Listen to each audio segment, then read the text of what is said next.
প্রতিষ্ঠানটাকে 18-ই যে নির্বাচনটা সেটাকে কেউ দিনের ভোট বলে না, যেহেতু রাত্রেই নির্বাচনে সেখানে ডিসি এসপি এবং লোকাল নেতাকর্মীদের দিয়ে সিল মেরে বাক্স ভর্তি করে দেওয়া হয়েছিল এবং এটা গভীর রাত পর্যন্ত তারা সিল মেরে বাক্সা ভর্তি করে দিয়েছিল।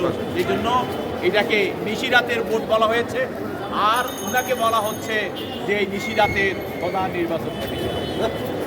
এখন একদম সিএমএম ঢাকা মহানগরের যিনি প্রধান চিফ মেট্রোপলিটন ম্যাজিস্ট্রেট তিনি নুরুল হুদার মামলাটির শুনানি গ্রহণ করলেন। সিএমএম সাহেব ওনাকে কি জিজ্ঞাসাবাদ করেছেন এইটা যদি আপনি একটু বলতেন।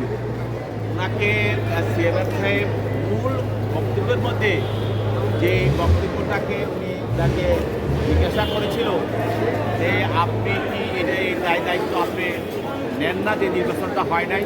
উনি বলছেন না, আমি এই দায়িত্ব নেই না। আপনি কি শপথ ভঙ্গ করেন নাই? উনি বলছেন আমি করি নাই। তো আপনি এই যে যারা নির্বাচনটা কীভাবে করেছে আপনি বলছেন আপনি করেন নাই, অন্যরা করেছে। আর ব্যানিজি হেলিকপ্টার সহ অন্যান্য পুরস্কার কর্মচারীরা হেলিকপ্টার নিয়ে সারা দেশে ঘুরিয়ে বেরিয়েছে এই ভোটের সময়। আপনি কি কারোর বিরুদ্ধে কোনো ব্যবস্থা গ্রহণ করেছেন? উনি বলছেন আমি করি না।